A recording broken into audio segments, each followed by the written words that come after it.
Division by division, we go here on 3 Up, 3 Down to ask what is the biggest question facing each team heading into 2025, and it's time for the NL West. Let's go.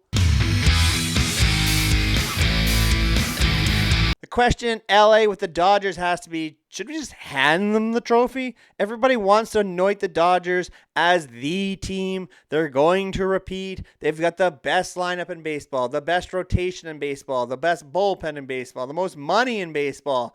Well, I say let's play the games because I want to see what the Dodgers rotation looks like come October. We know they've got a bunch of guys that don't throw more than about 120 innings a year. Can they get enough healthy bodies to the playoffs? Can they have a decent enough lineup? They've got a very good lineup, but Mookie's a year older. Freddie's coming off an ankle injury. Shohei's not going to bat as much because he's probably going to pitch some.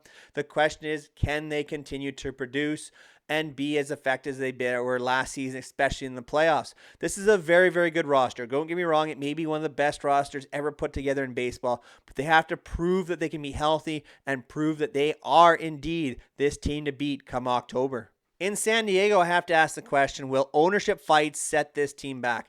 The Padres have really added almost nothing to their current roster. It's still talking about trading Dylan Cease, still talking about trading Michael King, still talking basically about tearing it down in a sense in San Diego and cutting payroll. If this happens, we may have missed out on the best the Padres could have been in 2024.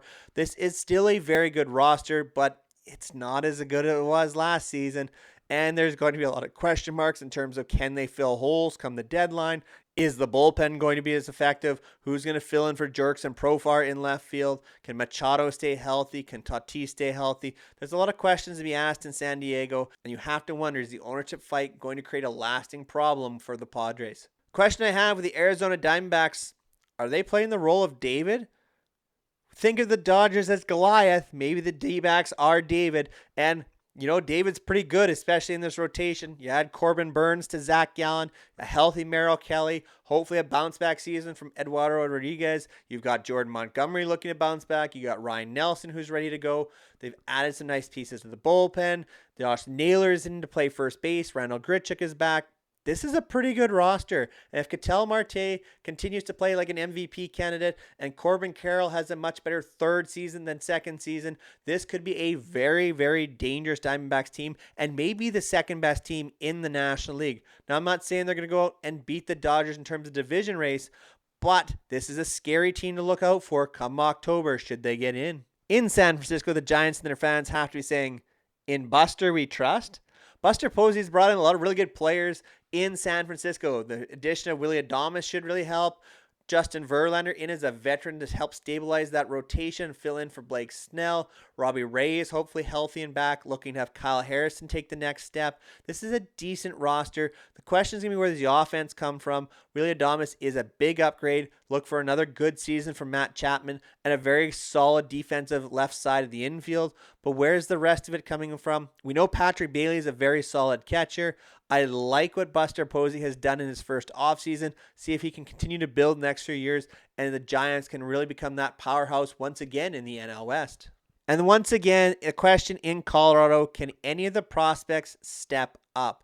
They seem to be building a lot of really nice prospects in Colorado. They get to the AA and AAA level and they just kind of fizzle out and don't become productive in the major leagues.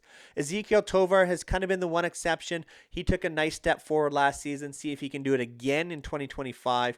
But as always, the rotation is just not very good. They have some promising pitching prospects coming, but are they going to be major league ready when they actually get to the major leagues? It's going to be another long season in Colorado. You have to wonder whether they finally pull the trigger and trade Ryan McMahon.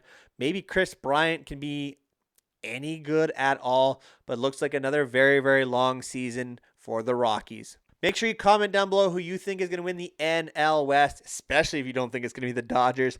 I greatly appreciate all your guys' support here on 3 Up, 3 Down. Make sure you're subscribed to the channel because we'll have awards predictions and World Series predictions leading into the beginning of the 2025 season. Greatly appreciate all your guys' support. Until next time, take care, everyone.